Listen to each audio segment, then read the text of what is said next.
Welcome in. Now that my game has existed for about 14 years, I thought now would be a good time to make the ending for it. While I was tempted to just add some path tools and morphs like a standard obby, I eventually decided, no, I'm better than that. Give this command a quick run in the command bar and boom, we're done. Okay, so no, it wasn't actually that easy, obviously, but if you want to see the whole process, I streamed it. I streamed all of it, and those VODs are still available. In the meantime, there's a few things we do need to do. Have a look at these pillar things. If you know the proper name of these, please tell me. Anyway, we should probably add these whatchamacallits to this wall considering they're on the other one. Alright, now my OCD can leave me alone for a bit, but let's get to something I didn't do on stream. We need a couple more badges in the game, and one of them should be for getting out of the asylum, even though the point of the game was always exploration and not to escape. But I also feel like players should get one for stumbling into the basement as well, because a surprising amount of players don't know how to get there. So let's put on our photography hats and get the badge images. Lovely. Ah yes, very nice. I'd love that on my refrigerator. Uploading the badges is a simple process, but somehow I still never remember it, so let me relearn it.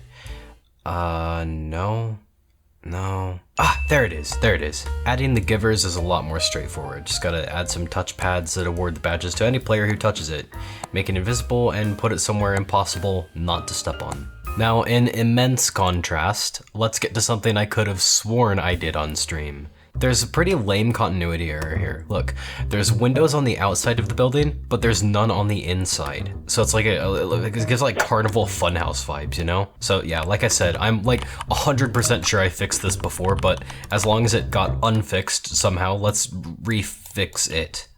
Yeah, while I'm at it, I'll show you a neat trick. You can use WD-40 to remove a boa constrictor from your engine compartment. Well, I can also show you a cool Roblox studio trick, I guess. So instead of copying stuff like this from left to right or whatever, move it to the middle of the space you want to fill, and copy the thing across each side. It's a lot easier that way, low-key. I know it doesn't seem like it'd make that much of a difference, but it's just, trust me, it's easier. Next up, my handy-dandy to-do list says to remove the black part from the top of the courtyard roof pillar. Oh, now I see it. Yeah, that's definitely a black part at the top of the courtyard roof pillar, or whatever these things are called. Again, if you know what they're called, please enlighten me. Well, that's left over from when I got rid of the 4th floor and moved everything that was there down to the 3rd floor. Seriously, these streams are wild. Check them out sometime. Now, here's a funny story. Remember how we overhauled how the flashlights work in the last video? I mean, probably not, because in all likelihood you're not subscribed, and even if you are, that video was like months ago. But I promise, it's a thing that happened. Anyway, I didn't notice I accidentally left the old version of the bright flashlight here in the cafeteria, waiting for some random player to just pick it up and just have it. And it's been there for months because I kept forgetting to remove it. No more forgetting, let's get it out of there. I seem to recall saying that after I released the ending, I wanted to focus on optimization, and I know exactly where to start. These shelves actually use meshes for these metal side corner, I don't know what they're called. The point is, these are so flat IRL, they don't actually need to be 3D in the game. So let's just make a texture in Photoshop that looks 3D, slightly, and put that on a much simpler mesh, thereby reducing vertices. I've been told this isn't ideal, but that's okay. As long as it's better than 50 shelves with a bunch of complex 3D objects being rendered that don't actually need to be complex nor 3D, I'm happy.